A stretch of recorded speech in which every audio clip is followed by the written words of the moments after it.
Hi class, here is my audience.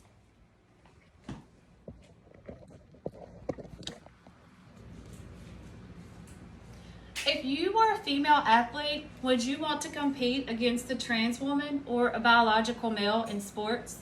Should trans women be allowed to compete against women in sports? Today, I'm going to tell you why trans women should not be allowed to compete against women. I am a female, and I would not want to train so hard and dedicate so much of my time to be the best at a sport, only to realize that I'm going to have to compete against a biological male.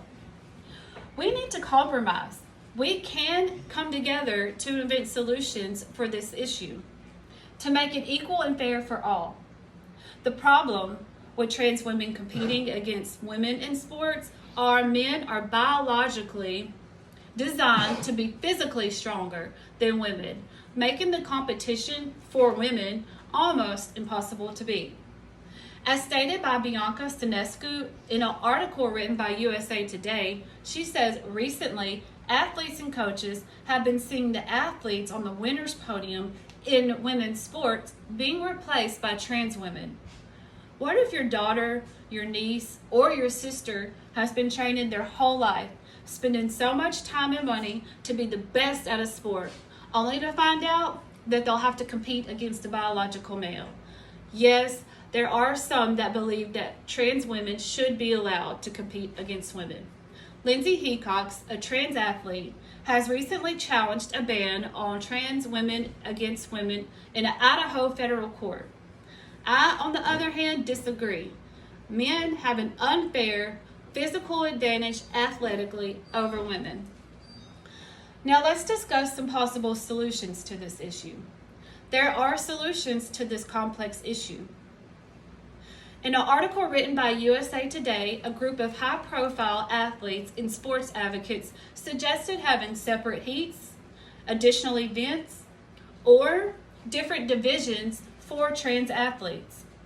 We could use the same rules that apply to athletes in other divisions, or we could create new rules that would benefit the sport being played by the trans athletes.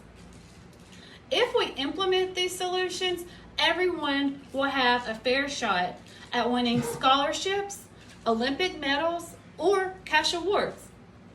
Trans women should not be allowed to compete against women in sports. We should establish a trans league so everyone can have an equal opportunity. If we don't, women will no longer have equality in sports. NBC News states that new studies suggest that trans women do have athletic ability over biological women, even after completing hormone therapy. If we were to implement the solutions offered, every athlete will have a fair playing field. Should trans women be allowed to compete against women in sports? The answer is no. The physical advantage that men have over women cannot be attributed to bias or discrimination, says Ian Kreitzberg with the College of New Jersey. Would you think about this? And how would you feel if a woman in your life had to compete against a biological male? Thank you.